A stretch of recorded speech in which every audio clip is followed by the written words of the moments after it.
Une dame âgée est entrée dans le salon de coiffure le plus prestigieux de la ville pour se refaire une beauté, mais tout le monde a refusé de la toucher. Darla Weston était fière de posséder le salon le plus prestigieux de Los Angeles. Tous ses clients sont des stars du cinéma ou, à tout le moins, des célébrités de la lista, et elle ne prend jamais de clients sans rendez-vous, sauf une fois avec Rihanna. Darla est stupéfaite de voir une femme vêtue d'une robe grise délavée et de chaussures plates, entrer dans la réception chic du salon et s'adresser à Frida, l'hôtesse. Frida regarde la femme et sa bouche reste ouverte. « Est-ce que si est Candy de caméra ?» demande-t-elle. La vieille femme sourit et regarde autour d'elle. « Je ne vois pas de caméra », dit-elle joyeusement. Frida a baissé son long nez élégant vers la femme. « Avez-vous un rendez-vous ?» La vieille femme a l'air confuse. « Un rendez-vous ? Comme chez le médecin ? Je ne savais pas que j'en avais besoin. Je regardais ce documentaire l'autre jour, sur Helen Mirren qui se prépare pour les Oscars et elle est entrée directement. » Frida a rigolé. « Tu n'es pas Helen Mirren, et en plus, elle avait un rendez-vous. » « S'il vous plaît, » dit la femme. « Vous ne pouvez pas me faire entrer ?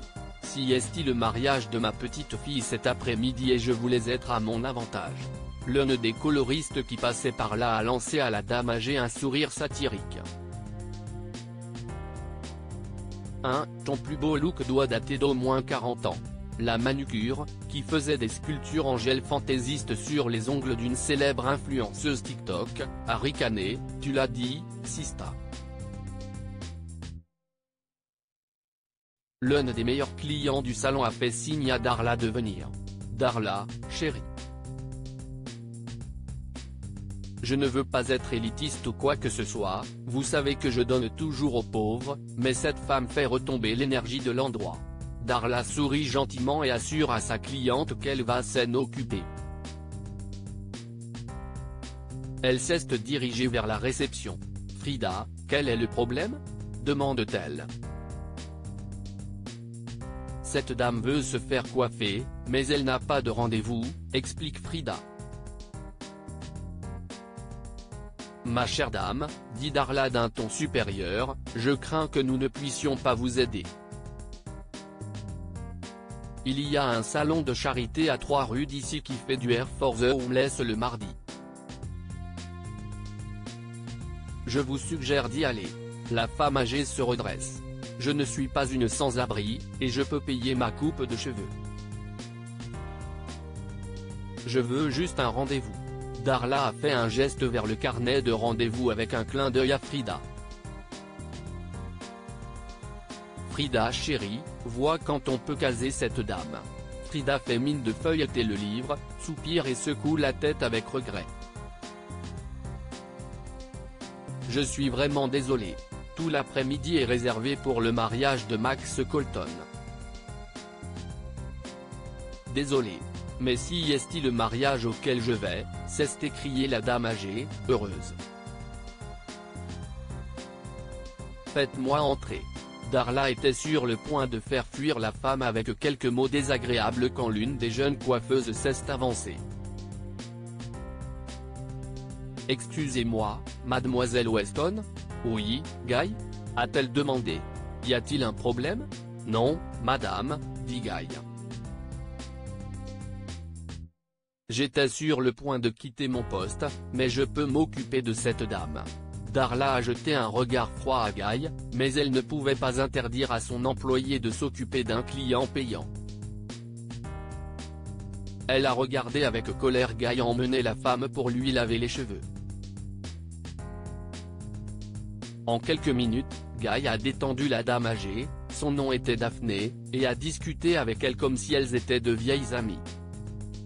« J'ai entendu dire que c'était le meilleur salon, » a confié Daphné. « J'ai donc économisé.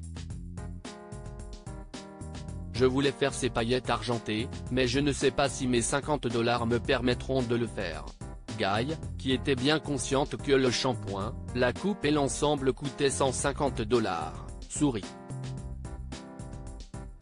Chérie, tu es prête à partir? Pendant les 2 heures suivantes, Guy a choyé Daphné, qui lui a tout raconté sur le mariage de sa petite fille. Le mariage aura lieu à l'hôtel Beverly Hills, lui dit Daphné, et tous les amis acteurs de sa petite fille seront là. Le marié était aussi dans des films, pensait Daphné, mais dans les coulisses. Lorsque Guy a terminé, Daphné avait l'air d'1 million $. Guy n'avait pas seulement coupé et coiffé ses cheveux et appliqué des brillants argentés, elle avait aussi maquillé Daphné.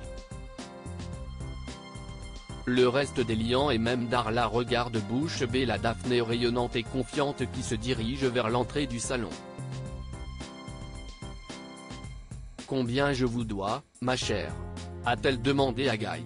Ce sera 40 $, a répondu Guy avec un sourire. Une fois Daphné partie, Darla a grogné, le reste sera prélevé sur ton salaire, Guy, je ne suis pas une organisation caritative.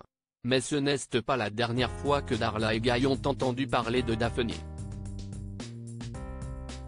Le lendemain, un célèbre talk show présentait en exclusivité le mariage du réalisateur oscarisé Max Colton avec une jeune et brillante décoratrice. Assise avec l'heureux couple, Daphné, la grand-mère de la mariée, parle de sa première expérience à Hollywood. Elle est fabuleuse et parle de Guy Monahan, la meilleure coiffeuse de Los Angeles. Guy a souri. Tu vois, Darla? Un client satisfait en amène beaucoup d'autres. Lire aussi, une vieille dame exclut son fils de son testament, histoire du jour. Abonnez-vous à mon Mama sur Google News.